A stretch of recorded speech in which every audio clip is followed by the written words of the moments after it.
Pinoy Kapalaran, Pinoy Kapalaran, oh, Pinoy Kapalaran. Napanaginipan mo na ba na sumasakay ka ng elevator? Yung tipong paakyat ka, pababa, o minsan bigla na lang nahuhulog? Kung oo, hindi ka nag-iisa. Maraming tao ang nagkakaroon ng ganitong panaginip at kadalasan may kinalaman ito sa nangyayari sa buhay mo ngayon.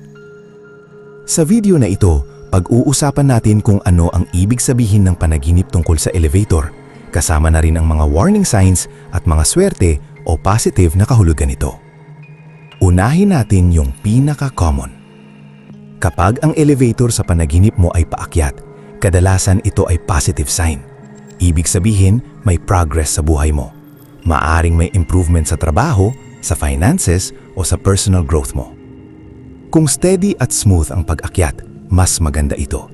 Ibig sabihin, dahan-dahan pero siguradong umaangat ang buhay mo. Pero kung napansin mo na sobrang bilis ng pag-akyat, posible na overwhelmed ka sa mga nangyayari. Parang ang daming sabay-sabay na opportunities o responsibilities. Ngayon, paano naman kung pababa ang elevator? Ito naman ay kadalasang konektado sa takot o insecurity. Baka may pinagdadaanan ka na pakiramdam mo ay nawawala ang kontrol mo. Kung mabagal at controlled ang pagbaba, hindi ito agad negative. Pwede itong ibig sabihin na nagpapahinga ka o nagre-reset ka lang sa buhay. Pero kung mabilis ang pagbaba, doon na pumapasok ang warning. Pag-usapan natin yung mga senyales na dapat mong pag-ingatan. Una, kung ang elevator ay nahuhulog, ito ay malinaw na warning sign.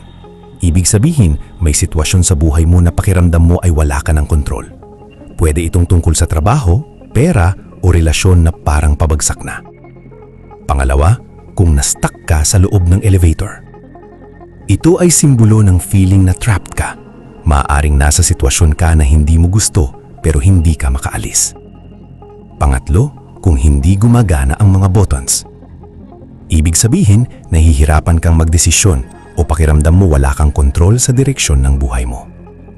Pang-apat, kung madilim ang elevator o walang ilaw. Ito ay warning ng confusion o uncertainty. May bagay kang pinapasok na hindi mo pa lubos na naiintindihan. Pang-lima, kung may ibang taong kumukontrol ng elevator. Ito ay sinyales na maaring hinahayaan mong ibang tao ang magdikta ng direksyon ng buhay mo.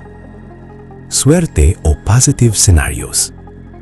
Ngayon, tingnan naman natin yung mga good signs. Una, kung ang elevator ay maayos at smooth ang takbo. Ito ay simbolo ng stability. Ibig sabihin, nasa tamang path ka at tuloy-tuloy ang progress mo. Pangalawa, kung ikaw mismo ang pumipili ng floor at gumagana lahat ng buttons. Ibig sabihin, kontrolado mo ang buhay mo at malinaw ang direksyon mo. Pangatlo, kung bumukas ang elevator sa maliwanag at magandang lugar. Ito ay very positive sign. Pwede itong simbolo ng bagong opportunity, success o magandang pagbabago sa buhay mo. Pang-apat, kung paakyat ka at kalmado ka lang. Ibig sabihin, konfiyante ka sa journey mo at ready ka sa susunod na level ng buhay mo. Pang-lima, kung may kasama kang taong kilala mo at komportable ka. Ito ay simbolo ng support system. Ibig sabihin, may mga tao sa paligid mo na tutulong sa iyo sa pag-angat. Real-life connection. Sa totoo lang, ang elevator sa panaginip ay umiikot sa dalawang bagay, direction at control. Tanungin mo ang sarili mo. May nangyayari ba sa buhay ko na parang mabilis ang takbo? May parte ba na pakiramdam ko ay nawawala ang kontrol ko? May desisyon ba ako na kailangan ko nang gawin? Diyan kadalasang nakabase ang meaning ng panaginip na ito.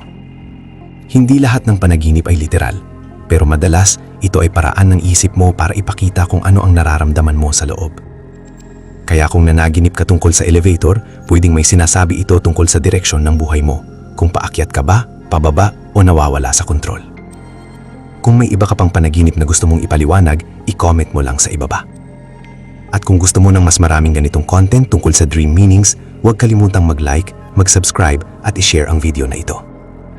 Kita-kita tayo sa susunod.